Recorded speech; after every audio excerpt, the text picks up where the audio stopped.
Welcome everybody to Kraken Cast podcast. This is the start of season 4. Kraken Cast is a podcast where I sit down with creatives, Twitch streamers, people in the game industry, artists, and everything in between.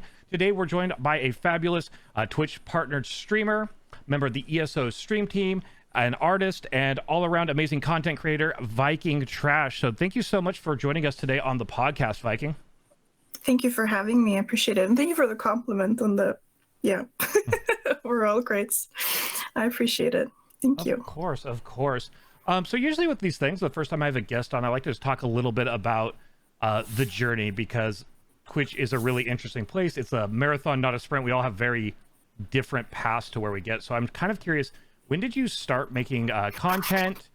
When did you decide to go live? How'd you make the decision to try streaming out? It's like I've always, since I was like 13 or 14, I've been like chronically online, I think, on Instagram, especially when I was a teenager. And then probably like many others started watching gaming video creators when that started being a thing, especially with the whole, like, I feel like Amnesia kind of like kicked it off for us in my friend group. That's when we were like, wow, gaming videos and watching Amnesia content was like the funniest thing ever. And then I think that's when it kind of like planted the seed in me that I wanted to be a content creator as well, because I saw what they were doing. And I kind of always imagined that I'd be a YouTuber. And then in 2017, in February of 2017, I finally decided to try streaming. I didn't really have anything set up. I just kind of, we did the essentials. My boyfriend helped me, and then I went live with Overwatch, and Overwatch kind of kicked it off for me and got me into it properly. That's awesome. So you've been making content and streaming for quite a while. I want to kind of touch on a few things you mentioned there. You mentioned obviously starting off seeing, YouTube and gaming videos and things like that. Was there any like particular creators then or now that kind of like inspired you? Or was it just the overall kind of concept of making content? It's probably not so popular to say nowadays, but back then, obviously, like PewDiePie, that's when he started becoming popular, and that's kind of who we watched. Me and my cousins and my friends were watching PewDiePie when he was just like below 1 million. And he obviously, as we all know, blew up very quickly.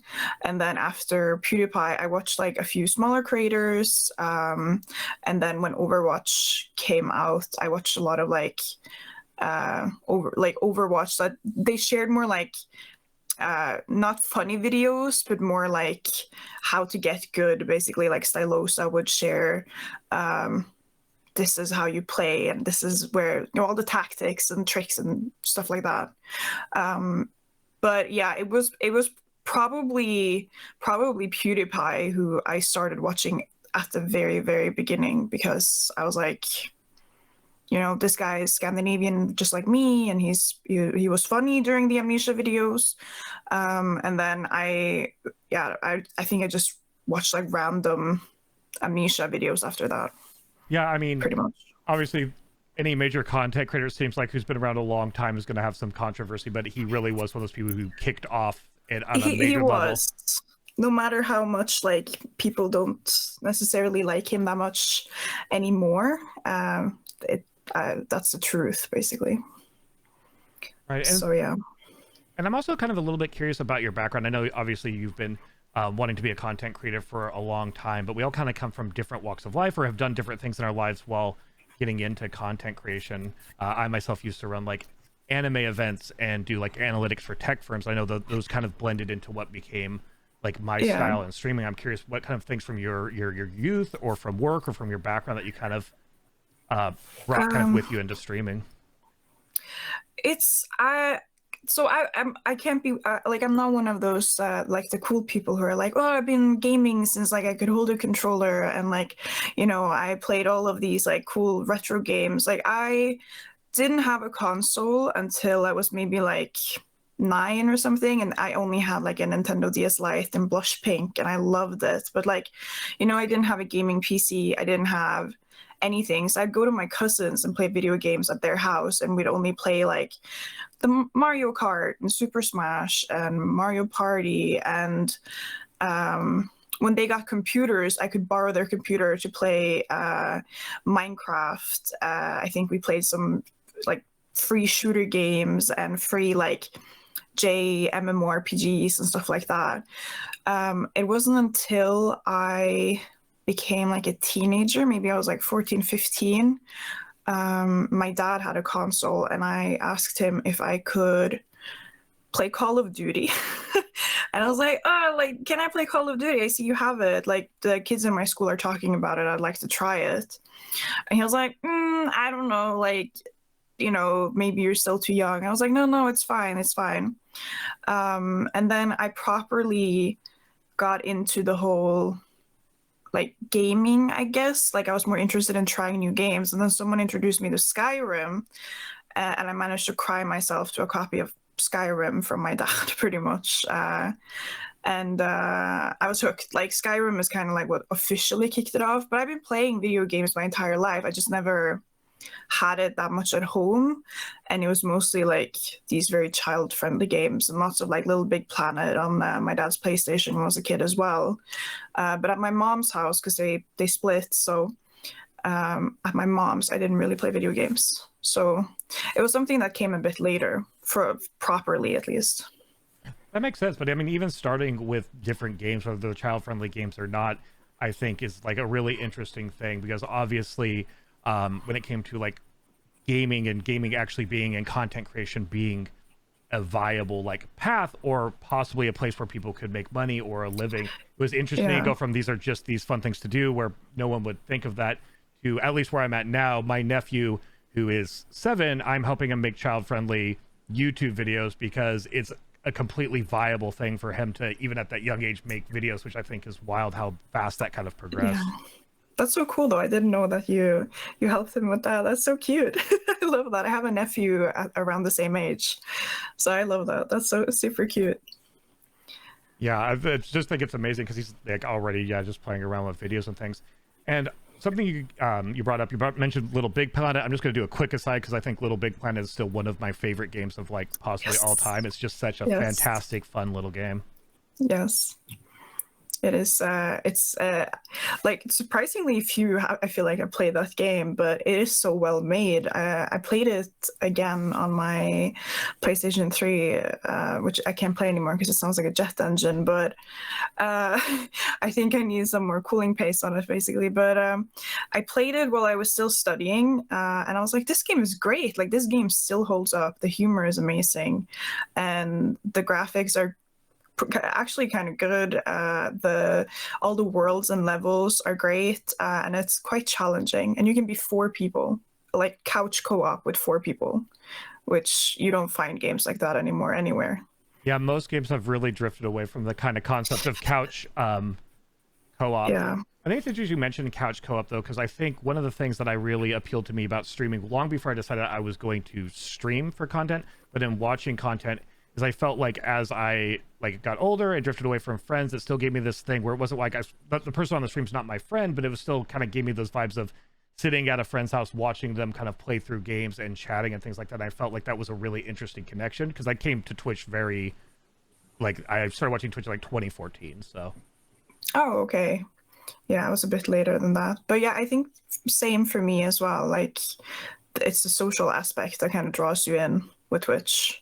It's the whole, yeah, it feels like when I stream, I feel like I'm hanging out with friends, kind of. And now that I want to play like games with a story, like single player games with a story, I don't want to do it off stream anymore because it's not the same. Like I need to share it with someone, basically.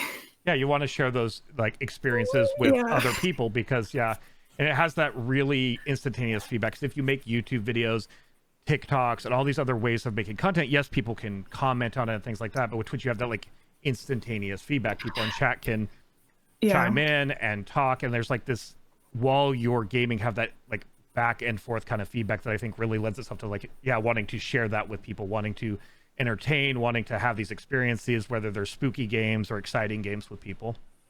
Yeah, agreed. Very much so. Yeah, it's just, I don't know, it's like it like playing video games off stream when it's those like when you're supposed to be playing alone, it just loses some of its flair. Like all the everything that happens in the game, it feels less. When you stream it, it just feels bigger. It feels like it has more impact, and it just, I don't know, it changes the whole flavor of the game pretty much. Yeah, if something exciting happens or something frustrating happens, it's nice to have someone there versus playing by yourself and you're just sitting on your couch playing, and then something super exciting happens. You're like, I can't believe that just happened. You're just like, oh. Well. Yeah, it's like, who's here to root for me and like cheer me on? Basically, it's like no one. So just kind of going back to something else, talking about games and kind of how you got into gaming and streaming. Obviously, you mentioned starting with Overwatch. So before we talk about like Overwatch and you playing Overwatch and moving into other games and kind of how did you find your content, I'm just curious your thoughts on if you've tried Overwatch 2 and your thoughts on it, because it is fresh out. So Yes, I did. I said I wasn't, and then since I'm like an Overwatch vet, I guess I was like, it's free. Like, let's just give it a go. Like, it's free, and hopefully all my stuff has transferred, so I might as well. And to be honest, like, I don't think it's bad or anything, but it just feels like Overwatch. It feels pretty much the same. People are just as toxic as they were in Overwatch 1. This launch obviously came with a wave of new players who don't know how the game works. So there's a lot of like, stay on the payload, stay on the payload, stay on the god. Like, can you just please stay on the payload? When I played, so that was like, I was like, this is just Overwatch. They could have just like patched. This is just a big patch, basically. But I understand there's a lot that went into why they did what they did with the whole Overwatch 2 thing. There's lots to it. But as like a player who played literally since it launched, I was a bit like, yeah, it's Overwatch. It's fun, but like it's the same kind of.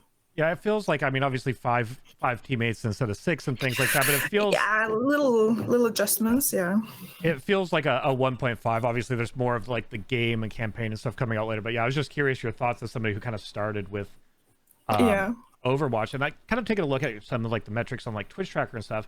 Obviously you've played a lot of different games here and there, but the game we kind of both share, you mentioned starting with Skyrim, is Elder Scrolls Online, and it kind of dwarfs the hours of any other game you stream. I'm kind of curious, as you kind of started streaming, because started in 2017, obviously, you know, your path is like that normal kind of starting path. You have like a small amount of people, it kind of goes up and down, and it seems like as time went on and you started getting more and more into like Elder Scrolls Online, and that's kind of where you found your growth. I'm just curious what brought you to Elder Scrolls Online and what made that kind of shape the core, I guess, of your content. It's not all you do, but it's kind of the core of it. Yeah, it's actually kind of a sad story. Oh no. Like, yeah, like a series of unfortunate events led me to stream ESO. So I have owned ESO since early 2015. I think I got it once the mandatory subscription ended, because that's what kind of kept me and my boyfriend from buying it, was that first of all, I was 16, I think. Yeah, 16. So I didn't really have money to spend monthly, basically, because poor and broke. But also just like I didn't like the idea of having to pay monthly to play the game. So I've had it since then, and then I played it a bit on and off, and even streamed it a tiny bit early on when I started streaming. And then I didn't touch it again until the summer of 2018.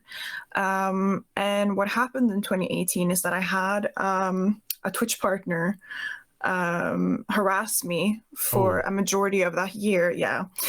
And I was playing shooter games, and for some reason, I just feel like shooter games will just make it worse. Like, it's just the energy that comes with the shooter and FPS scene as well will just kind of make the whole energy, like, amplify that aggressiveness, I felt like, and also amplify the anxiety that I had. So I was like, okay, I can't do this. He wouldn't leave me alone, so I went to the police, the Norwegian police, because this person is also Norwegian, and they were like, can you just like lay low for a few weeks and just let it kind of calm down for a bit? And I was like, sure, fine, whatever. And I stopped streaming for 2 weeks. And I was like, okay, now what do? I don't want to play shooter games because it's making me stressed and it's making me feel bad. And then I saw an ad on Instagram, I think, from ESO, where they were running that Somerset campaign that the whole event that we just had, basically, that everyone who gets the Pathfinder achievement helps, and if we reach the goal, then you get a house, kind of thing, or something like that, or Somerset was on sale, whatever. It had to do with Somerset, at least, and I was like, I have that game, and I have it. I think I had it installed, so I was like, I'll just play ESO because I don't have anything else to do. And I ended up no-lifing ESO for 2 weeks straight because I didn't have work or school or anything. So when I finally decided to start streaming again, and I was terrified to go live, I was like, I'll stream ESO because I'm having a great time with it and it's cozy, and I'll just give it a go. And it turned out great. Obviously, when I came back, there was still some like incidents, but it calmed down. And also, I think just like the whole ESO vibe, the whole that like the game is very zen, especially when you start out and you're just running around picking up items. So yeah, that's how I got into ESO properly, and like stuck with it since then. Yeah. Unfortunately, it's awesome that you found ESO, found that zen, found that sort of game. It's really horrible the situation that brought you to that. And I don't want to touch on it too much, but I think it's important to bring up with hate raids. I've gone through stalkers recently myself. I've gone through things like that. And while I'm genderqueer, I present very masculine, so I know it's much worse for feminine-facing and female streamers on the platform. And I'm just curious for people who might be listening to this or watching this who want to stream, who are feminine themselves. If it's okay, if you don't want to talk about it, that's fine too. But no, about I'm that totally kind of cool that experience, because again, that great feedback that we get from chat also opens it up, because it is the internet, to you know, jerks and to creeps and things like that, and it can be a scary space, and that not everybody has somebody to talk to about it when they kind of go through that. Yeah. I mean, like, till this day, I also like the whole situation and the whole thing is kind of blurry, because that whole year, it was not a good year for me. And also I was targeted because I'm a woman or a girl, like, that was very much his, and unfortunately, he still does this till this day. I was not the first, and I was not the last. And it's women that is targeted most of the time, I think. So it's hard, but like, you know, also I knew that like being on Twitch comes with a risk, although I don't think it's fair that I should have to kind of like just take it. I hate when people do that. Like you are like, it's not someone told me it's not a right to stream on Twitch, it's a privilege. And like if you put yourself out there, you kind of have to expect it. And I was like, no, like I feel like it's the people who are doing this that obviously are responsible, and they definitely don't have the right to start harassing people. So you know, it's just like, you kind of have to just, if you're going to stream on Twitch, and no matter who you are, it doesn't really matter, because people are going to be horrible to you almost no matter what. But you kind of have to just brace yourself, because it probably will happen at some point, and then try to think it has nothing to do with you and it has everything to do with them, because it really doesn't have anything to do with the person who's getting harassed, because you're not doing anything but exist on the platform, right? And that helped me. I also had a recent incident earlier this year where we also had like this whole thing, hate raids and whatnot, and it helped me thinking like, this doesn't have anything to do with me as a person. They don't even know me. They don't know who I am. They don't know what I do. And that is healing, I think, for me, to just know that it has absolutely nothing to do with me as a person. Yeah, and I think you nailed it on the head, because the concept of, you know, Twitch is a privilege and not a right, and you can expect it. I don't think it necessarily should or has to be that way, like you said, because they're the ones who don't have like the right or the privilege to feel entitled to somebody who's just putting themselves out there to educate or to entertain, to provide community, or whatever the case may be. So I'm glad you kind of said that. And I think that's really important for people to hear, because it's not, like you said, it's not the person's who is being harassed, who is being targeted's fault. It is very much the issue of the person who is doing that. Also, like, what an insensitive thing to say to someone who's like, hey, I'm being severely harassed, I have to go to the police. And they're like, well, streaming is like not a right, you know? And I'm like, that's not helpful. That doesn't help me. Like I'm not going to stop streaming just because someone else can't behave, and obviously like have some issues with in this case probably with women. Like that's not my fault. So I if someone tries to bully you off the platform, and I'm very stubborn and I am very petty, so the more people try to like bully me off, I'm just like I'm staying right here. Yeah, like I'm not going anywhere. Like the more you bully me, the more I'm just gonna like stay here out of spite, just to piss them off, pretty much. So thank you so much for sharing that really kind of candid story. Again, a lot of people go through it, especially female streamers on Twitch. So, you know, kind of start off with maybe a little bit of the negative, but not obviously not everything is negative. I just kind of keeping that kind of starting out and what got you to where you are now. Again, I've mentioned before, I say a lot, you know, streaming is a marathon, not a sprint. And even when you get to certain highs, there's dips and lows.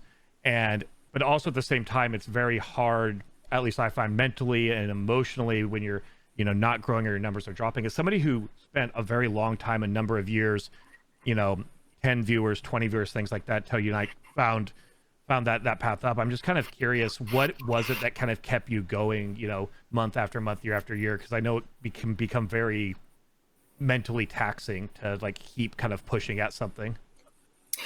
Yeah, I'm going through that literally right now, where I'm like, is I don't know if this is worth it, basically, because I've been doing it for so long and I don't feel like I can ever kind of catch a break, if you know what I mean. Like I just and not that like I should have it easy, but like it's been quite rough after I got partnered, basically.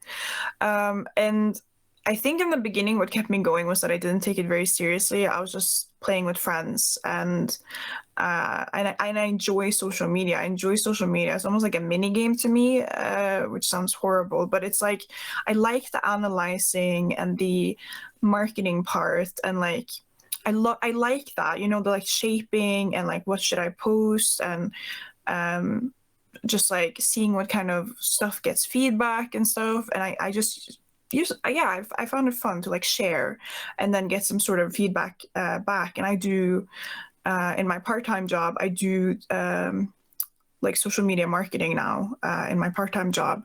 So next to streaming, like I just do a ton of social media because I think it's fun. And then I think last year, like early last year, I was kind of just still pushing because I felt like now I had kind of found my thing, you know, and then that was kind of what kept me going. And the last year I just kept going because I can't quit now. I think I'm too stubborn. Like I can't just like, I got partner and then I'm just going to quit. Like I can't do that. I'm just going to have to keep going and then just see how far I can get, kind of thing. So it's been different motivations. It's been all from like, it's just fun, to I'm very close to where I want to be, to sometimes just straight up spite. You know, when I got harassed, I was just fueled on spite, pretty much. Yeah, I mean, different things fuel us, and yeah, sometimes the spite fuel is the one that is needed to like push past the like, no, you don't get to take me down, or no, this bad situation or the setback doesn't get to be the one that takes me down. It's going to be on my own terms if I do. Yeah, it's I don't know, and maybe like that's it's just also how I am as a person. I think I am known for being like a little sarcastic and a little like, you know, like despite person, I guess. Like that's my personality type. So when people tell me like, if Viking, don't do that, I'm gonna be like, I'm definitely gonna do that now because you told me not to. So now I just want to do it even more. Awesome. So yeah, kind of talking about that, and you mentioned getting partner, and obviously partner is just it's a check mark. It's a thing that does definitely, it's an objective. It does, you know, open certain doors and things like that, but at the same time, like, you don't stop when you get there. But I don't know if you experienced the same thing I did, which is I got to partner, and I think there's a lot of people get a lot of energy with you when you're going towards partner, and then kind of you get that like drop off a little bit after you get partner, and then it immediately, well, what did I do something wrong? I had the same. No, I had the same. It was very, but even almost towards like before I got it, I could feel that the community was kind of falling off a bit, because I'd already been pushing for 6 months. And I was pushing quite aggressively, but the thing is, that partner did not kind of just, I wasn't one of those streamers where it's just like, wow, now I'm like doing amazing and partners just gonna kind of like fall into my lap. Like I really, really had to like struggle for it. Sadly, I wish I was one of the streamers where it came very easy and naturally. But after streaming for 4 years, yeah, 4 years, time flies. I was like, I'm tired. Like partner is right there. I can see it. I am gonna get it. If I have to be obnoxious and really push for it, I don't really care anymore because I just want it so I can be done. So I have it. So I never have to grind for that badge ever again. That was kind of my mentality towards the end, basically, when I was kind of losing motivation a little bit. Because earlier that year it had been kind of easy and kind of a breeze. And then later I got partnered in November. So it kind of like got tougher and tougher, and I just had to kind of like, I'm just gonna stick it out and I will get this badge again. Despite I was like, no matter what, I will get this badge. And then I got it, and obviously the whole thing that often happens with people is that I think it's just like I don't know, all the excitement, and then it just dies. It like deflates. And it was definitely, and it has been, it still is really rough for me, at least. It's been a struggle bus and a half. Yeah, it's when there is a goal inside, I feel, at least this is for me, there's a goal inside and there's like numbers and objectives, and even though it's wishy-washy maybe on Twitch and what those numbers really mean, at least there's a goal, and you can have the goal to want to keep going forward and have the motivation past that for your content. But Twitch, at least to me, feels like they really gamify with all these little achievements and awards on the way up, and then once you get there and you've struggled really hard and you're like, I'm here now, I want to keep going, I want to keep pushing, it kind of, you come out the other side and you kind of like breathe, and then you're like, you have to kind of like develop, I feel like, and I've kind of gone up and down just trying to figure out what that is for me. Where do I see myself further down the line, because I don't have all those little gamified achievements and little things like that in front of me anymore. It becomes kind of this wide open road, and sometimes I feel personally just kind of a little lost or things like that, trying to figure out what is it I want to do, where do I want to be in the future. Yeah, I definitely think I also just wasn't super happy with how I don't know, I just maybe wasn't super satisfied with how partnered happened for me, because it wasn't how I imagined it. Like since I've been streaming for so long, I can't imagine it to just be this nice experience where I just have like a lot of people watch and I don't really have to like be annoying and obnoxious about it, and Twitch will just grant it to me 2 months after I applied first time, basically. And it was not like that at all. And then when I finally got it, I was like, okay, now what? What do I do? And how do I keep this going? And then I think it felt like holding a ball. And then just when I came out on the other side, I just like, it started slipping out of my hands. And I just kept dropping it. And I'm like, I have no idea what I'm doing anymore, what's happening. Because I had this one goal that I was aiming for. And then I'm like, okay, what do I do? what do I like focus on now? So yeah, it's hard. Yeah, it's definitely something that's hard. I kind of like, in the podcast, I do kind of bring up some of these struggles because I think a lot of people, depending on where they're at, obviously go through different struggles with it also. And it's kind of, I think, cathartic a little bit to kind of hear from other people and hear that other people go through it, because it also can be lonely. Even if you have people to talk to, there's X amount you might not talk to about it, and you kind of get in these spaces where you're just like, is anybody else going through this? Is anybody else, experiencing these same things? So I think that's why it's kind of important to talk about it. And I think the other thing I wanted to kind of bring up is we both grew in Elder Scrolls Online. Other people grew in Elder Scrolls Online, and when that's the primary game, the main game we do, even if we branch into the other things, our fates in a lot of ways are just tied to the health of the game, something that's outside necessarily of our control. Because if a bunch of people are burnt out on the game, or if somebody doesn't like something with the game, like a recent update or things like that, that ends up impacting us as streamers, because it impacts like the numbers and thus like viewership. So I'm kind of curious your thoughts on, I see you've been branching and do a lot of other games, your thoughts about kind of having the core, at least currently, of the content tied to like the ebbs and flows of a game that, we don't have full control over that game. Yeah, I definitely, I've talked about this a lot on my stream, but I love ESO, first of all. I'm going to just clarify. I've been playing ESO now for over 4 years consistently, both on stream and off stream, and I probably have like 3,000 hours plus in the game, right? Like I live and breathe this game.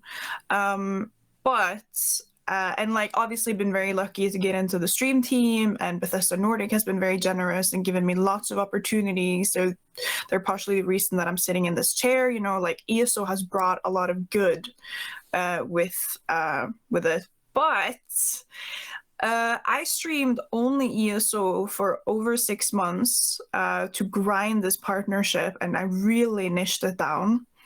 And everything I did was ESO basically.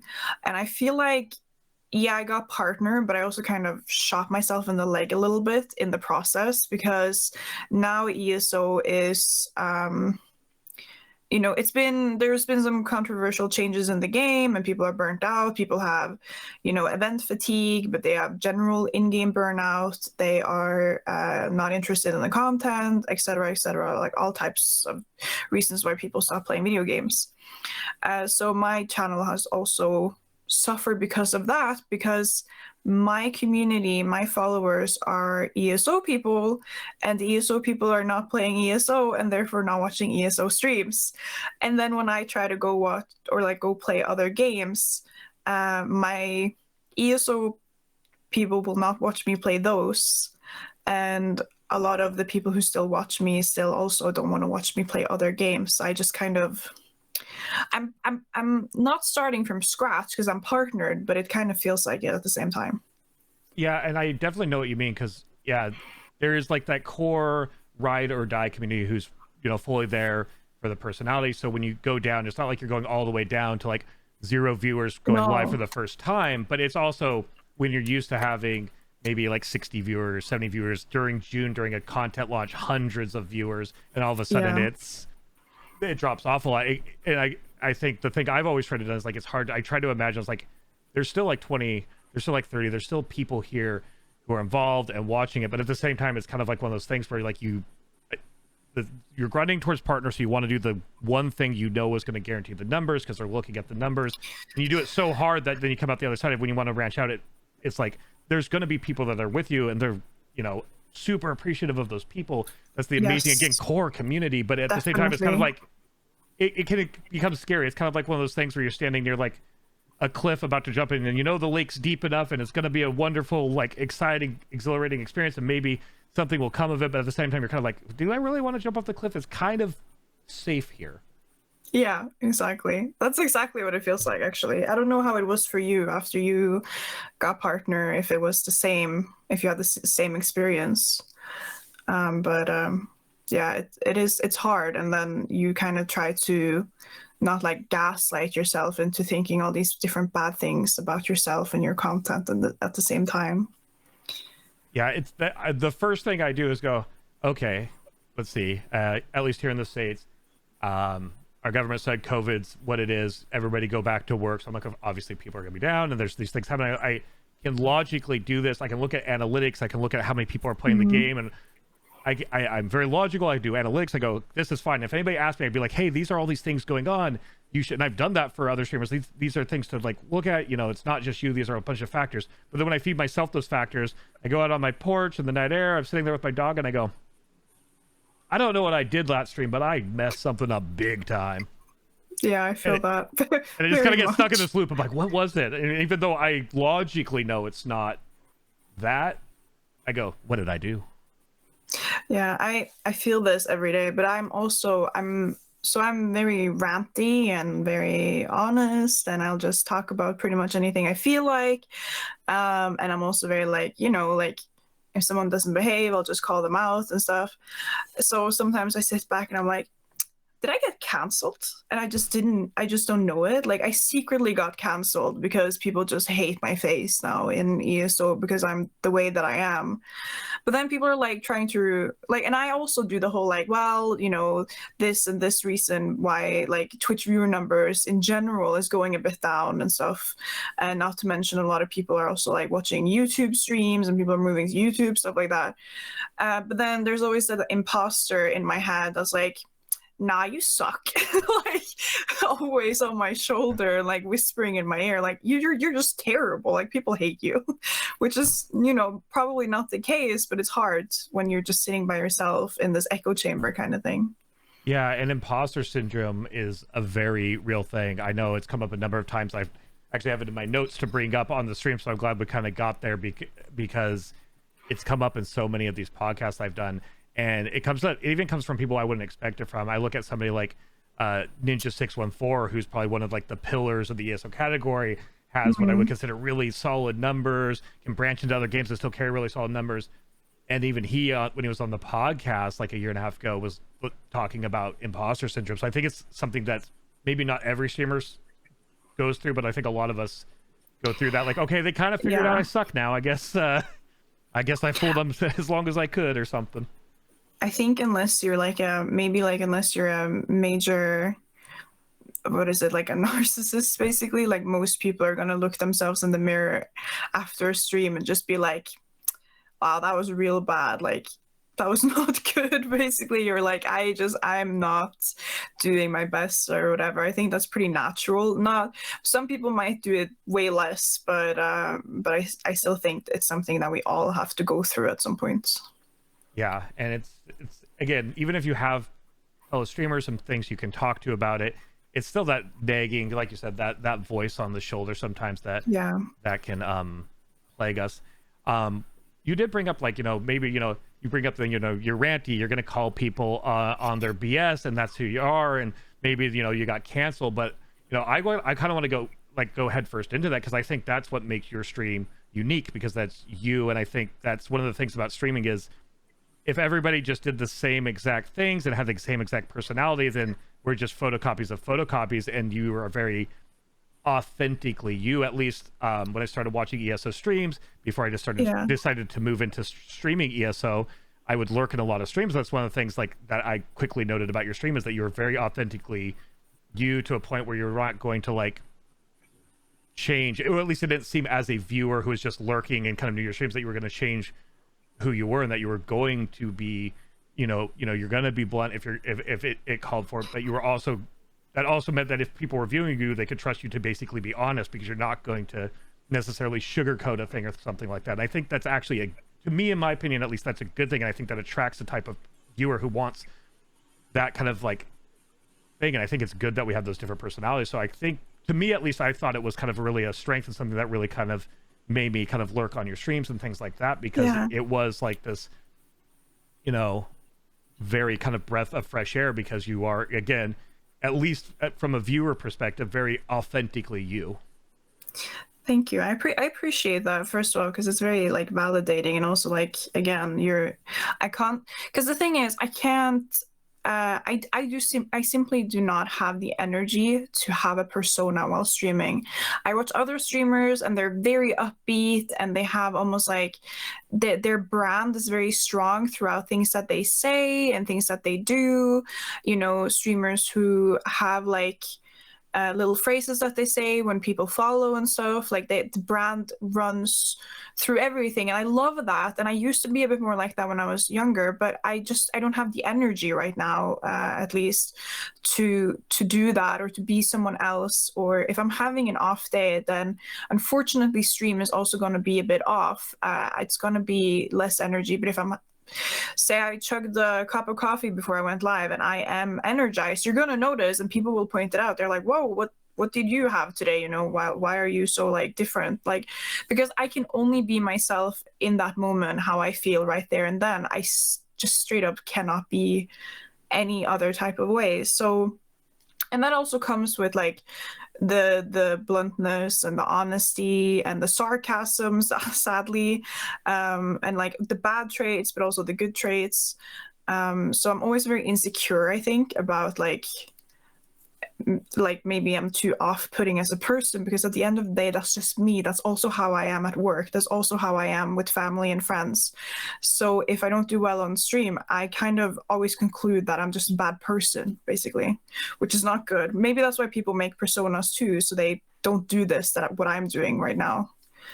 I think that's definitely part of it. I have ADHD, so I have very hyper, very dancey, very days, but I also have Yeah. days where I'm super hyper focused and I'm just kind of in like an even kill, Yeah. kind of a low zone. And I think that, I mean, it's people who can put on a persona for an entire stream, and I tried to do that at first because I thought, you know, as something with ADHD is you in people who have autism and things like that, we do a thing called masking where we kind of learn to like watch other people and try to imitate that a little bit because, you know, we don't want to seem off-putting or weird. And because of that kind of thing, I tried that at first, but I realized there's too many hours in front of the microphone. Even if I'm only streaming like 2 or 3 hours, it's a lot of hours to try to put it on. And it was very, at least early on for me, tiring. So people who can do that, I think you're right. I think it is kind of a shield or a way to kind of keep that energy up for themselves to get through it. But at the same time, I found that a lot more tiring. And I think that's why I kind of gravitate more towards the streams and the streamers who, you know, they do share their highs and lows and things like that. Because it just feels like hanging out with friends or with people back in college or things like that, where they're playing games and you're kind of enjoying what they're doing and, you know, they're chatting and telling stories versus like, you know, the exact same kind of energy all the time. But I think that's the unique part about Twitch, though, is you can kind of gravitate towards the type of content you want. But I think, like you said, it also makes you feel like, well, I'm not doing that. Is that the reason these things are happening? Like, was that why my numbers are down? Yeah, that's been like a big part for me, especially like this last year and a half. And obviously, sadly, it also takes a toll on my mental health because it has to do with me personally and also in my personal life. Like, it's all kind of connected because I am genuinely myself on stream. I'm probably more comfortable on stream still than I would be, say, at work, because the people that I work with are very different than, you know, like us, basically. Like this whole gaming, streaming, geek culture thing, like that is a completely different planet from them. They are just like at the complete other end of the spectrum. So I'm not fully myself necessarily with them because it's more of like a professional, normal setting, I guess. But still, like I am still like straightforward. And like I recently had my boss compliment me, which was nice and also very validating, that I'm very like straight to the point and I'm not scared to say what I need to say in meetings, which can be also very daunting because I went from working in a retail store to sitting in meetings. So I was really strange. But still, like, I'm always going to doubt myself, sadly. I'm trying to get better so that also my mental health is better. Right. But it's rough. No, I mean, and that definitely makes a lot of sense because mental health, again, that's a lot of what we're talking about, like burnout and imposter syndrome and all these things. That I think that is the kind of thing with being online all the time and doing this, is because we put ourselves through that. Like, finding ways to take care of mental health can be hard because I don't know if you've done things like this, but it's like, okay, I need to take care of myself, and I've gotten better about doing this finally. But I'd be like, I can't afford to take 3 days off. Like, what if I'm gone for 3 days? What's gonna? And I think that's the other challenge I kind of like to bring up before I kind of go into some other stuff, is like speaking about mental health and things that aren't good for your mental health, and how you kind of maybe self-care, or maybe things that you're working towards for mental health.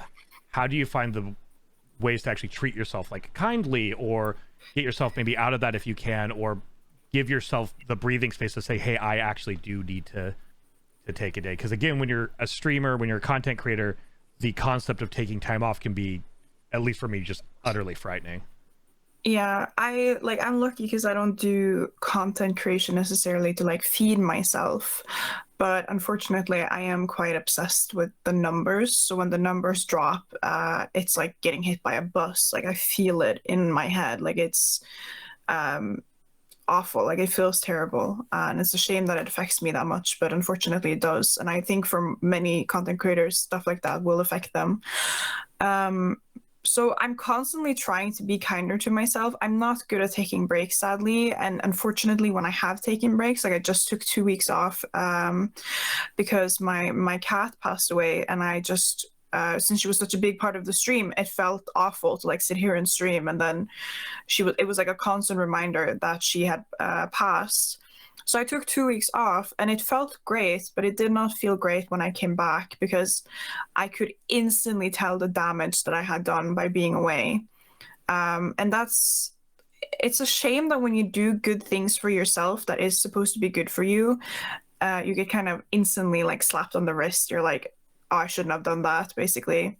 But obviously it was very needed. I had to take that break. But it doesn't feel rewarding when I have taken them, basically, Right. sadly. And first off, very sorry for your Thank you. loss. That's okay. And but yeah, it's and you can bounce back when you put in the work, but yeah, it kind of goes down. And again, I think I want to bring up the thing, because I guess that's my affirmation, is going, there is still people here, and like there's people from your community here watching this podcast. There obviously is still that wonderful like core, but at the same time, it sounds like we share a trait where, I know they say don't look at numbers or this and that, but I used to be a data analyst and like growing tech companies. Like that is like I enjoy numbers, and I enjoy the same thing. That's why I think I'm kind of similar, because I enjoy like trying to figure out the puzzle that is social media, or trying to figure out, you know, how to do this and that. So like not looking at the numbers would make me so much more stressed out than looking at them. But at the same time, when you look at the numbers, you're kind of like, oof. Yeah. And yeah, I try to, obviously I've been accused like so many times, especially the last year, being like, you're not grateful for what you have. Like, I would love to just have 3 viewers. Like, you like don't appreciate everything and like the people do for you, and that they come watch your stream. And I'm like, no, like, and especially if I talk about low chat activity, people are like, well, people aren't allowed to lurk. And I always have to be like, I think I mentioned this probably like twice a week on stream, is that lurkers, first of all, is the backbone of Twitch. Yeah. Lurkers also are the main reason I am partnered today. I would not be partnered without these lurkers. But also, I, of course, if I did not have the core community that I have, I would not be coming back time and time again. Like, I would not go live.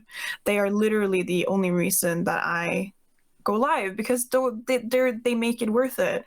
But I can still feel like that and appreciate my core community, and still feel like I would like to perform well as a content creator. Like, one does not exclude the other. Just because I'd like to perform better on Twitch does not mean that I've suddenly forgotten all that my core community and my community in general, and people who have also previously been in my stream, all that they have done for me. Like, they can exist at the same time. And my ambition does not, I don't think that makes me a bad person. It doesn't make me automatically forget about all the wholesomeness that comes with streaming. It's not just about numbers. It is about community. Again, I don't earn money almost at all on content creation. I haven't monetized almost anything. I don't even have a donation panel. So it's very much about the community. Since I literally only earn money through Twitch, and that's it. So yeah. Yeah, and I think what you said there is another thing that I really like want to talk about, because yeah, you can be appreciative, and you are obviously appreciative of your core community, you know what's got you there, but ambition, because it's okay. And there's plenty of people who do stream just as a hobby. I always like to preface this, because I sometimes end up getting comments on the podcast if I don't.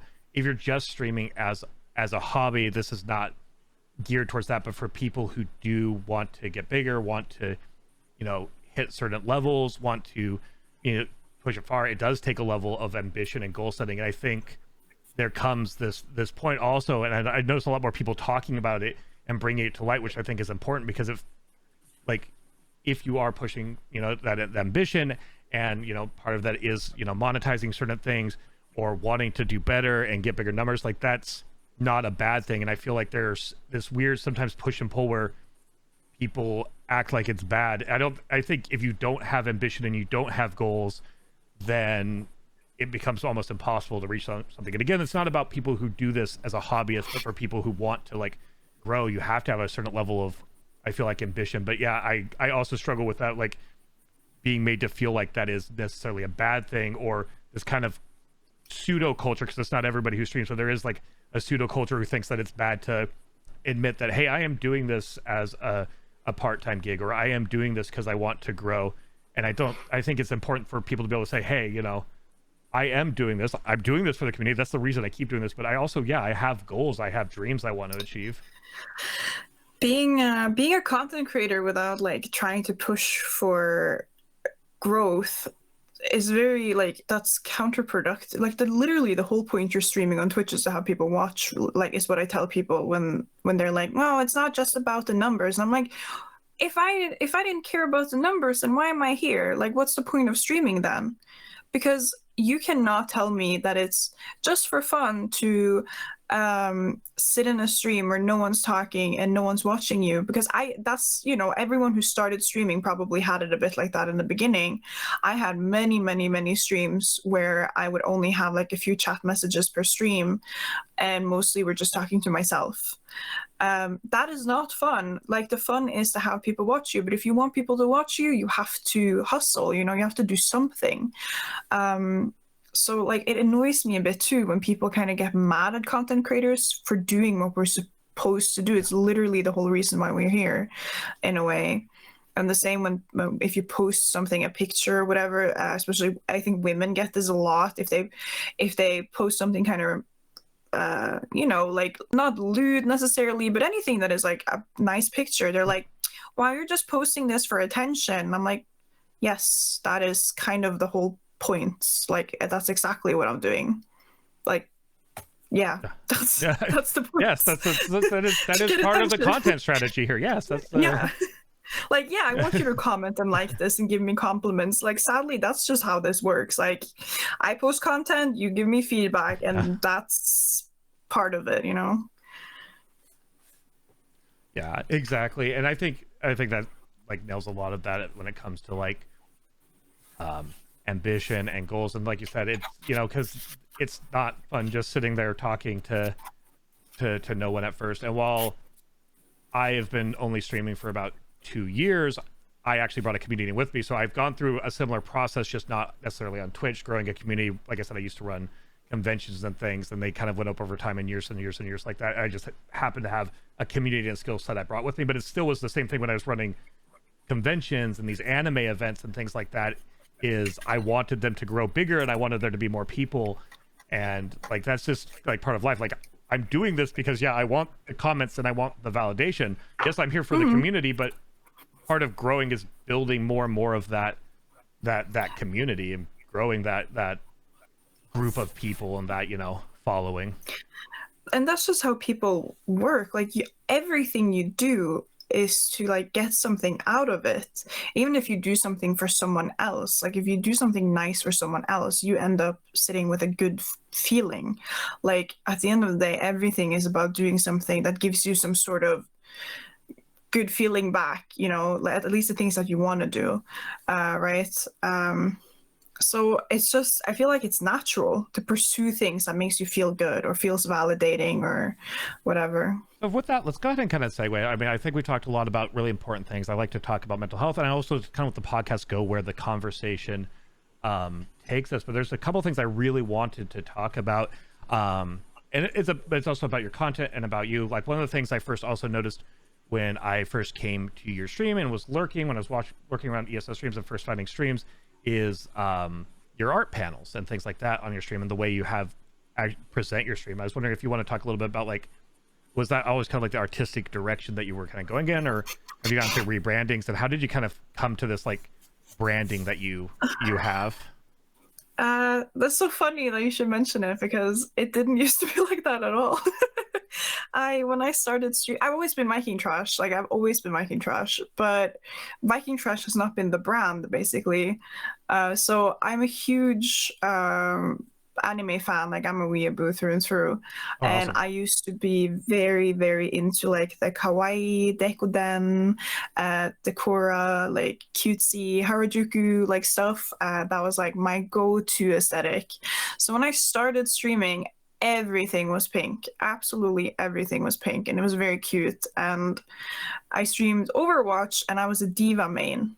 So everything was pink, and it was diva, and it was just a lot. And then when I started properly getting into ESO, I guess I slowly but surely realized that my brand, first of all, is not matching me. So people would come in and be like, wow, what a cute channel. And then they'd have me, which I'm a lot of things, but I don't think I'm like necessarily like cute, you know, like in a sweet, cute way. Like when you come into my channel, I'm definitely more like well, I've anything but basically. So I think a lot of people felt a bit debated. Basically, they came in, they're like, wow, cute channel, and like this girl with all this makeup, and then I'd like cuss someone out, you know. Like, they were like, this is not what I signed up for.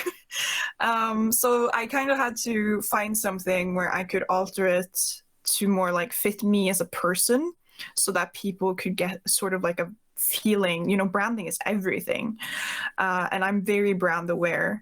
And then also I streamed only ESO, and I felt like the pink in ESO, it was just clashing. Like I was playing this Bosmer with the bow and everything, and like lots of greens, and she was kind of badass. And then the pink, just like, it's just a mismatch with ESO and everything that I did. So I talked to an artist that I know, and I basically explained to her, like, I want it to be Viking, but I don't want it to be Viking in the sense of like the steel and the blood and the like the I don't want it to have like Odin and Thor and a bunch of runes and stuff like only. I don't want it to be like that, because there's so many channel graphics that look exactly like that. A lot of God of War looking type of stuff out there, yeah. Yeah, I'm very like masculine, like rough, Yeah. that kind of thing. And I'm like, that's just not me. So I was like, can we do, and then there's an Instagram account that I follow that she very much has like a Viking aesthetic, but it's more like organic and foresty and almost like a bit fairy-like. But at the same time, she would like dress up in leather armor and have swords and chainmail and stuff like that. So like wombo combo it. So I literally made a mood board, like took a bunch of her pictures and found a bunch of pictures on Pinterest, and found pictures from like Vikings, the TV show, because obviously there's a ton of stuff from there. And then I just made a mood board, sent it to the artist, and I was like, this is what I want. And that's what she came up with, what I have now. And I feel like it's a very good compromise, basically, between, like, it's not harsh, but it's still not like super cutesy, I guess. So I think it works. For the audio listeners, there'll be obviously a link to VikingTrash's channel in the comments. For those of you who are watching on YouTube or watching live now, I'm just going to click over to it real quick just to kind of show you what we're talking about on like Viking's channel here real quick. Yeah, I feel like it does, I guess, now knowing kind of the background of it, does kind of have that blend of like kind of the, like a softer like aesthetic and stuff where you're coming from with like the anime background and stuff like that, but not saying anime, Yeah. but having it like, you know, have like Vikings and stuff like that, but also like you said, a blending of these kind of various aspects that are you and various aspects of your brand. So it kind of, again, for people who are getting into streaming, things like that, brand is everything. What people see is what they, like Viking had already mentioned, they kind of expect. So being able to present an instantaneous thing about what's this might be is kind of good.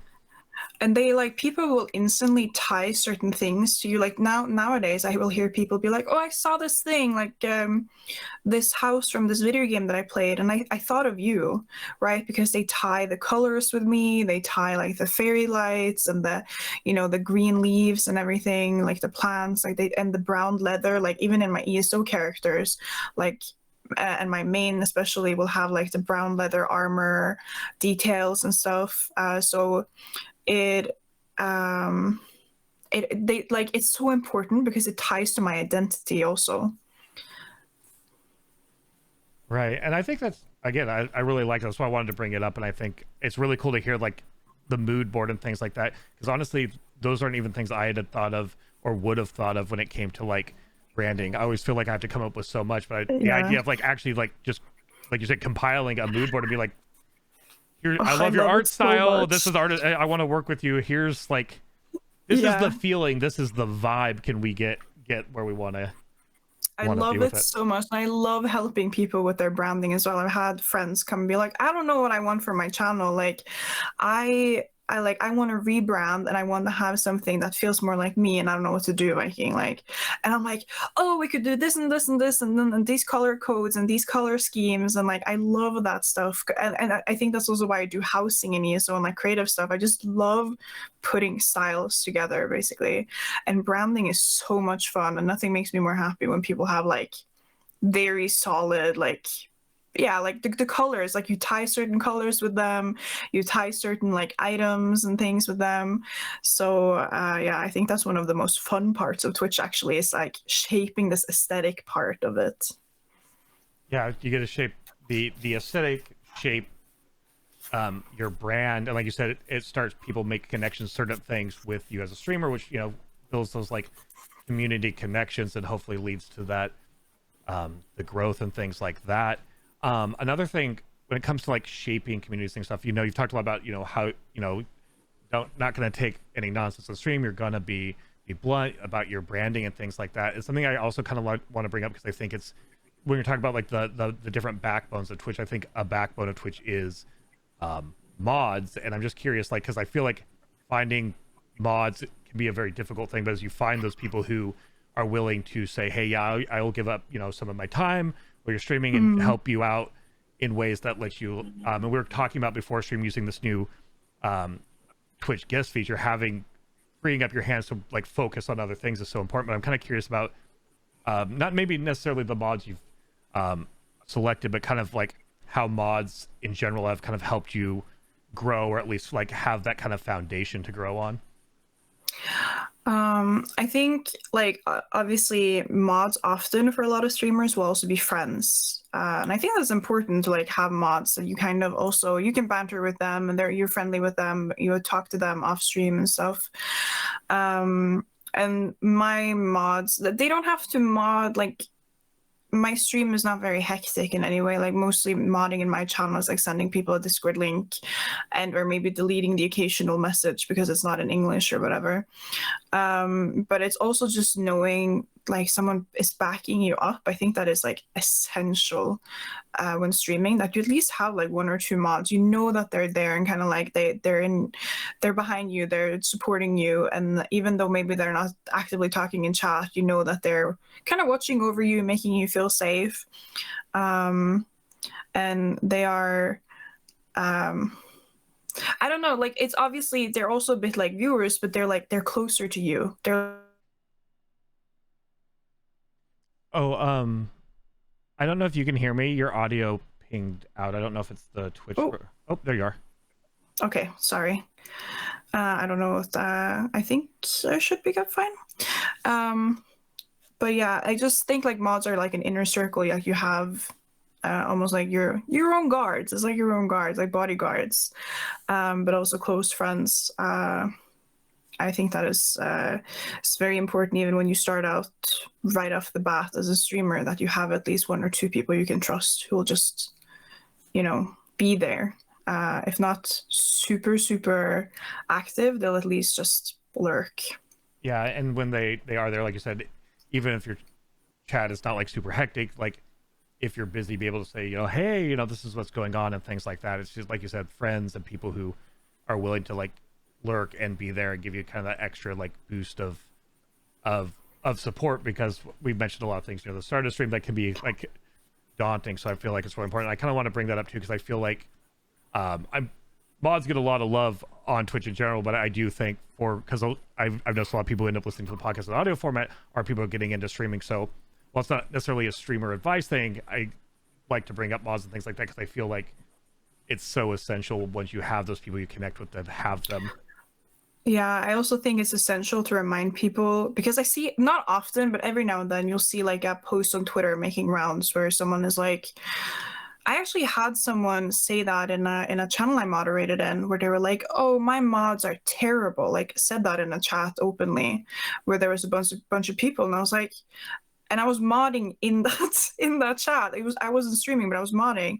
So I was like, that is really rude to say, like, why would you talk about your mods like this? And they're like, and the person was like, they're never there, they're never watching my channel, they're never doing, and I'm like, it's voluntary, free work. They're literally taking time out of their day, out of their schedule to watch you most likely sit on your ass and play video games, right? Like they're doing it out of the kindness of their heart, and you're giving them a hard time because maybe their life schedule's changed, or they just don't have the time, or maybe they don't feel like talking.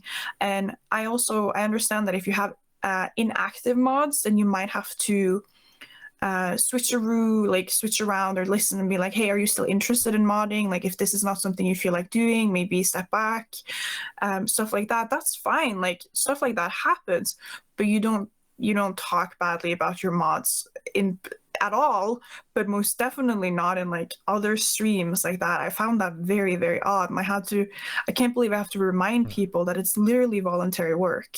Yeah, unless you're a top creator where you make enough money where you can pay mods, which is but that's still rare. Yeah, that's rare. These are people who, like you said, are giving up their time, and they're people who leave lives. They can't always, like you said, be there, and schedules change. So like, yeah, when I see those things on Twitter and things like that where people are like bad mouthing this or that, it like bad mouthing their mods or doing the thing where they badmouth lurkers, all these things. I'm like, I don't think you understand. You're kind of tearing down the things that are actually going to be your foundations of growth.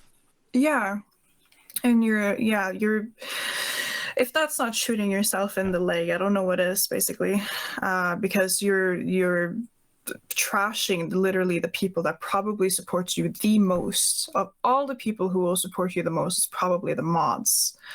So that felt very backwards to me. And then obviously this person like started backpedaling, was like, no, it's all fun and games and jokes, and they know that I feel like this. And I was like, maybe you should talk to them about it, how you feel. I think it's fair to, have to be like, hey, if you're inactive, like I need mods in my channel, like let me know, we can talk this through or whatever about schedules, or like if you're not able to do it anymore, that's fair, but not like that, and definitely not like just keep it out of other people's chats or Twitter, basically.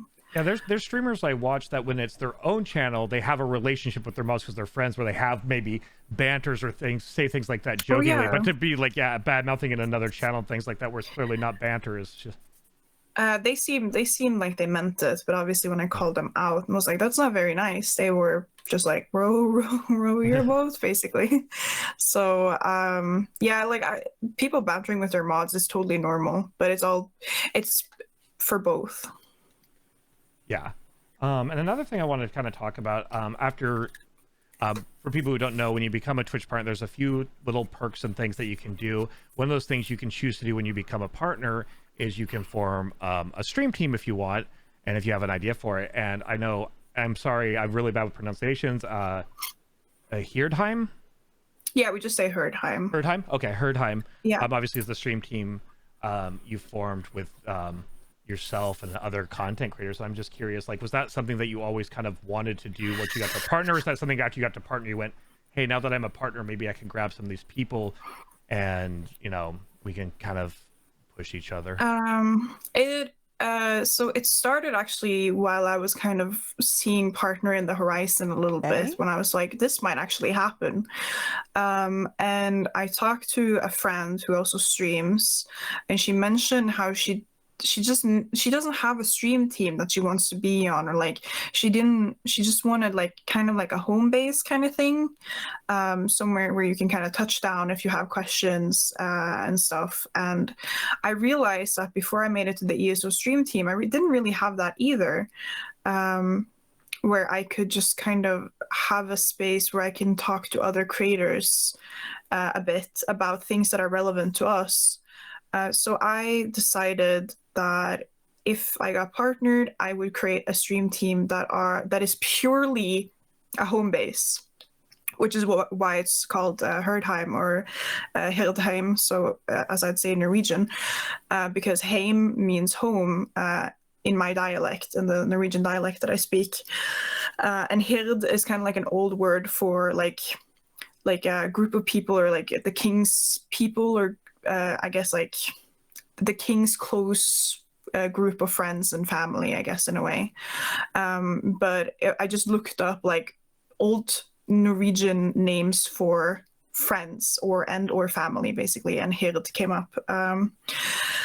And I always said from the get-go, like, this will not be like a pyramid scheme kind of team, because and that is why I didn't create the team until after I got partnered, because people were like, you can just create it now. Like, you don't need to have the official team thing. And I was like, no, listen, people are going to think I'm trying to like socially climb if I make a team now. And people are going to think I will use my team members to like boost myself, and like I need partner if before this, so it doesn't come off completely wrong and like leave bad taste in people's mouths, basically, because I'm not about that. So I was like, if I get partnered, then we can talk about it. And then when I got partnered, I made Hail Time, and it was I invited a few people that I know well, that I feel like fit my vibe. And I was like, hey, I'm making this little team, but it's not like, you're not going to get any like clout. I can't promise you that we'll do like a bunch of charities. I can't promise you that we'll have like, it's going to be this massive thing. It's kind of going to be a thing. We're here if you need us, but I don't have the energy nor the mental health to do this like huge thing out of it. Basically, it's just so you have somewhere to turn if you have tech questions, if you're getting harassed, because I had no one to turn to when I was getting harassed the first time around. I literally had nobody. So just providing like a safe space for fellow creators that I knew a bit ahead of creating the team. Yeah, I think that's a really amazing concept for team. You touched on one thing, because there's a lot of different teams out there. Some, like you said, home bases, some that are because people want to come together because they're charity driven, some that represent like people, like we're all streamers that have invisible ailments, but there's also stream teams out there. And if you are looking at stream teams, kind of look and get to know the people involved, because I know when I first started creating, I ran into it. I didn't join one, but I noticed, and some people that were streaming had started around the same time kind of fell into it. And I won't name names because that's not the place for that, but very pyramid schemey, very part of the stream team's ethos is one day a week you have to watch the stream team leader stream, and you have to do that sort of thing. And it's kind of like so it's good to know, and it's for people to look into teams, but also like teams serve different functions. Like you said, yours is a home base, but they can range from like really good things or really good causes, or people who are really driven to do certain sorts of content together, to the nefarious sometimes, unfortunately. Yeah, it's I think like for New Year, I fell in that trap actually, where I joined the team, but I wasn't a member for long because they kicked me out because I hadn't been active enough in their Discord. And I was like, well, I haven't been active in Discord because I've been too busy being active in the members' Twitch chats and talking in their chats. And they're like, well, you agreed to be active in the Discord when you joined, so we're kicking you out. And I was like, okay. I thought I was doing like the most important thing, which was actually supporting people's streams. And I was genuinely chatting and having a good time. And then they booted me off. And that was a pyramid scheme. I realized hindsight, and I was like, oh, right. Like I wasn't boosting the right person because I was watching the smaller creators mostly, because that's where I felt comfortable. I wasn't supporting like the top dog. And I guess they didn't like that.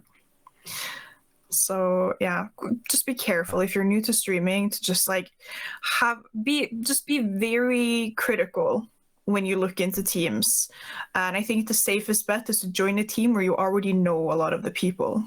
Yeah, I think that's the best advice for I guess networking is a term used for it in general, which is authentically get to know people. Like you were mentioning, not the person who was running whatever pyramid scheme, but the other smaller creators being involved in their chats, which is just authentically being there because you want to be there, getting to know them. And then once you have those connections, then go, oh, okay, you have a team and has an application open. Maybe I feel like I fit here. I think that's good, because while I avoided falling into that pitfall, but it's just because I saw a fellow creator who I bonded with early on because we started around the same time fall into that and end up having a setback from it and kind of a lot of anxiety over it. So I just kind of I didn't want it to, obviously more importantly is obviously the wonderful team that you formed that, again, like you said, creates a home base. It's not necessarily to do this or that, it's to have the place, like you said, because you didn't have that, so it provides that to others, which I think is a really wonderful thing.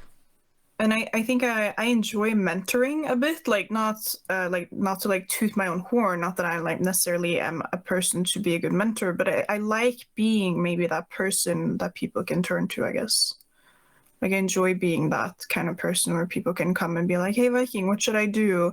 Especially when it's just like stream related stuff, because I feel like I can't help. I know what I'm talking about most of the time.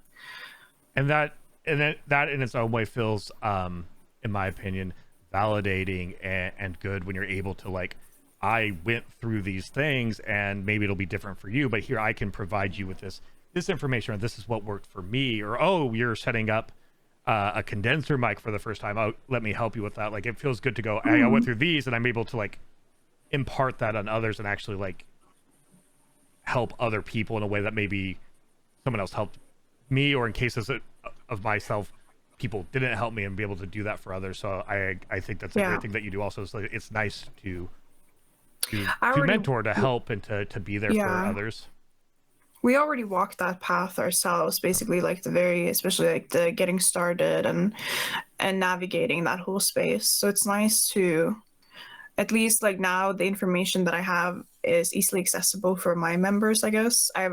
People have said like, well, I'm too scared to like message people if I have a question. I don't know who to ask, because I don't want people to think that I'm like trying to socially climb or clout chase basically by messaging them. But also sometimes like Google doesn't have the answer.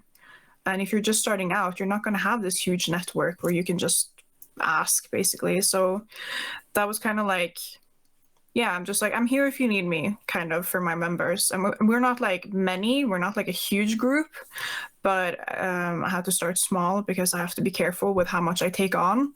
But yeah, I'm here if you need me, kind of thing. Sorry, excuse me there. Yeah, and that's good. It's been good to be able to mentor, and like you said, because we've been there, or you've been there, so you're able to like impart that onto someone else, and that's really good. Because that's the other thing, is you mentioned searching, or you'll consult old Professor Google, and you won't notice the date, and you'll get some advice that's straight out of 2012 that is not valid anymore. Yeah. And things like that. So it can be really precarious, because there is a lot of conflicting information out there, even if you find. That is very true. And also, some people are going to insist on certain things, and then that might not be the right thing for you. Streaming is very individual, so. Yeah, I always say, like, take it with, like, it's one of those things that if somebody says something and it resonates with you, and go, oh, actually, that makes sense to me. Awesome. And if I or someone says something to you, it's like, it goes in one ear and you're like, that doesn't seem like that works for me. Just let it go. No one's going to be mad that you just let there, or at least nobody decent is going to be mad that you're just going to be like, hey, I don't think that works for me. Yeah, and at the end of the day, you're going to figure it out. Like, if it doesn't, whatever you're doing, if it doesn't work, you will figure it out. All right, before we get into kind of finishing up with a Q&A, just kind of winding down here, kind of few other like little questions and a couple little rapid fires. Again, really appreciate you taking the time. I was looking, like I said, at Twitch Tracker before the stream, at like other things you've been playing, even if it wasn't a lot of different games. I noticed that, like, at least here in 2022, you've kind of touched different games like Disney Dreamlight Valley recently, doing a little more just chatting and things like that. I'm just curious, again, we talked earlier about it being scary, or about the numbers being lower. I'm just curious how that's been, or how you've kind of embraced, because it seems like over the last few months you've been embracing more, at least here and there, for little bits of time, trying these other aspects, these other games, and other kind of things that you enjoy, that you want to kind of bring into what you provide for content. I mean, I don't know. I just like, I know that if I don't start daring to branch out a bit, I am gonna struggle big time, because ESO is not gonna be like, ESO varies a lot with how it's doing and how much people are playing, basically. So if I want to perform well-ish, I'm gonna have to branch out. Not to mention that I do like other games than ESO. So if I want to play and stream other content than ESO, which I very much still like, but I also have so many other things I'd like to do, I have to kind of just force myself to do them, even though it feels uncomfortable, because it's what I would like to do. You know, if I feel like playing through a certain game, then yeah, I'm just going to do it. I decided to kind of think like, heck it, I'm just going to go for it and just see how it goes, basically. So, and just chatting, I feel like I can kind of bridge things a bit with just chatting, because of how I am as a person and how ranty I am. So I feel like just chatting can be a good kind of, yeah, like gateway to different paths, basically. Yeah, that's great. And like I said, you're right. We can't. We're at the mercy, like you said, of how well ESO is doing or not doing. So Yeah. if you don't take the leap, and also because even though the numbers go down, if you don't kind of keep doing that, you're not going to ever be able to build up the people who want to be around for it. Yeah. So gonna do just a couple quick. We like to end with just kind of some funny little rapid fires, and then we'll kind of go into a Q&A. So first little rapid fire question, the more controversial one that seems to be around here. If you have two lasagnas, you bake two separate lasagnas and you put them on top of each other. Do you have one lasagna or do you have two lasagnas? You have two lasagnas. Oh, bless up, bless up. You're like the second person ever who agrees with me on two lasagnas. Because it doesn't change. It's still just two lasagnas. You can't just put them together and then it just somehow magically makes it one. Magically turns into two separate lasagna. Okay, cool. If I have two sausages and I put them close to each other, they're still just two sausages. They're not ones. And then you kind of mentioned with Elder Scrolls Online, obviously, and art, and kind of tying that together, things like housing and fashion. Do you have like a favorite house or a favorite outfit? Like, what's your kind of like aesthetically speaking? What do you have like a favorite place to be in Elder Scrolls? Anything that's like, especially now that the druid stuff is coming, so anything like foresty, grotwood, snugpod, bosmers, torchbugs, anything like that. Like I feel like you instantly will get kind of like the vibe. So grotwood is nice. The new area is probably going to be really nice. And yeah, like the Gornir house and the snugpod. That's my vibe. Awesome. And then just kind of one quick final kind of a question. If you could give one piece of advice to yourself when you were starting out, or somebody just starting out, outside of the standard, like just go live, or like the kind of basic affirmations, is there like a unique piece of advice or something that you would give either to a younger you or to somebody else starting out? Find a niche if you're going to do content creation. It doesn't have to be a specific game, definitely not. But find like a niche can be many things. It can be sort of like, the vibe, you brand yourself around your personality type, or, people who are horror streamers or horror content creators. Like for content creator me, find a niche because it's just going to make it easier and less confusing. I wish I would have just told myself that. It would have brought me more peace, basically. That's a great piece of advice. And I did have one little note I forgot to bring up. So I just go cycle back to one more thing. There are times for like special streams and things like that you do makeup. When I say makeup, I mean like full body, like makeups and costuming. Can you talk just a little bit about that? What made you like go, I'm just gonna, I know other people have done it too, but you like really like go for it, whether it's like a Deadlands kind of Daedroth look and things like that. Yeah. I'm just curious, has that also been kind of a passion of yours, just like makeup and things like that? I used to originally draw a lot and paint, and then I kind of quit and just gave up and felt unmotivated. And then later on, when I started doing makeup, I found out that that's just like drawing and painting just on myself. So it's kind of a way to express myself, but also like it's just fun. Like it's just playing kind of. So I like doing it. I would like to do it more, but because of my health and just like how my energy levels, I just don't have the energy to do it as much as I'd like to. So in 2020, when I was unemployed and I was doing pretty much nothing at all, I literally did Halloween makeup for every single stream that I did in October. And it was great because I had the energy and the time. And it was probably like the most fun October I've had in my entire life. It was great. So it's just about creativity and also just getting to kind of like, it's just cool to like see yourself as like someone else for a bit, or like, wow, I look cool with this like skull makeup or whatever. It's just a ton of fun. It's a really awesome way, I think, to express it. Whenever I see people do it, I think it's a really cool way for people to like express themselves and just like be like really different and kind of maybe even wow people with like the different makeups or the different looks and costumes and things like that. Yeah, the feedback is everything, to be honest. Like, it's great, super motivating.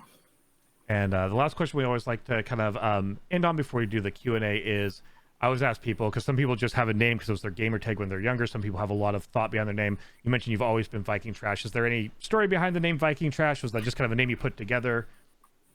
In a way, it's kind of a name that I just put together. Like, it's not super deep, but Viking is just because I'm Norwegian. I'm born and raised in Norway, and where I currently live, the Viking culture is kind of strong. Like, you can notice it's basically like the names of places here and the museums and the ruins after Viking settlements and stuff. So it just felt natural because I feel like it explains a little bit about me. And the trash part is literally just like, when I was younger, would be like, oh my god, I'm such like weeaboo trash, Deep or trash, like I'm yeah. such trash at this game, like weeb trash, yeah, all of that. So I was just like, yeah, trash, that's great, love that, and then I slap that behind that. So I usually prefer when people just call me, like, Viking Trash is fine, but it almost feels a bit foremost, like someone saying your first and last name. Right. So Viking is usually fine. People are like, hey, Viking, so that's cool. But when people call me trash and think they're funny, I'm just like, Oh no. no. Like, it's like, I can call myself fat, but it's not cool if other people call me fat, basically. It's kind of the same thing. Fair enough. And yeah, I was kind of curious once you mentioned that you old school weeb and like were into anime, and I was like, okay, that I kind of had a curiosity because yeah, I also was a weeb, so me being weeb trash is definitely Yeah, a self-descriptive loving term I give to myself as well. So I do want to say before we go to the Q&A, thank you so much for taking the time to be on the podcast. I know we had a little bit of setback, so I appreciate you being patient. I'm glad that we could start the season, and thank you for being really candid and open. Obviously, we go with the flow of the conversation. We talked about a lot of like kind of like serious topics, but really what I think is important topics because they relate to like mental health, struggles women face from gross people on the internet and things like that. So I appreciate you being willing to be like open and candid about those things. So I think they're really important to talk about, and I think it's really good to have them out there. So thank you. Thank you for having me. It's been great. I genuinely do enjoy like the flow of podcasts. I think like how things naturally kind of come up, and you can kind of get a few different perspectives and stuff. So that's why I've been like, I want to be on more podcasts because I just like the vibe and the mood of it and everything. It's just it's fun. It's a lot of fun. Yeah, and I'm glad you made that post because you mentioned that you don't want people to think, even if they're people you talk to, think you're a clout chaser. So honestly, booking guests to be on the podcast is somewhat hard. So seeing your post was helpful to reach out, because I'm like, yeah, it's always weird. I don't know why the first time I ever do anything with people is weird, because I'm like, I generally want to do stuff with them, and obviously collaborating does have that thing where you're exposing each other to each other's audiences. But I'm asking you to come on, my stream to do a podcast that's helping me grow my podcast. So I sometimes have a hard time asking. So I'm glad that you kind of put that out there, because it made it a little easier to ask. I was like, I'm just gonna put it out. Maybe someone would be willing to have me, but I'm also been scared that people don't want to invite me because they think I'm gonna like not behave, basically. I feel like Viking is like too much to be on a podcast. Like, she cannot, like, she'll just go on all these rants and I can't stop her. Like, I think just like everyone else, I'm able to like behave myself around people, basically. Rants are a-okay. I've been relatively more ranty lately myself anyway. I love rants. Yeah. I love them. Obviously, if you're watching this on YouTube, you'll find all of the links to VikingTrash's channels, Twitch, Twitter, Instagram, any socials that she has there. Obviously, there's links in the chat if you're watching us live, and same with if you're listening to audio, they'll have all the links there. But if you have anything coming out that you want to shout out, or you just want to mention when you stream, or places people can find you, please do that. So it's also just kind of out there in the audio ether. You can follow me on pretty much all social media. I'm on Facebook, Twitter, YouTube, TikTok, Twitch, obviously, and it's mostly all VikingTrash, or you'll find me by searching VikingTrash if that's not quite my handle.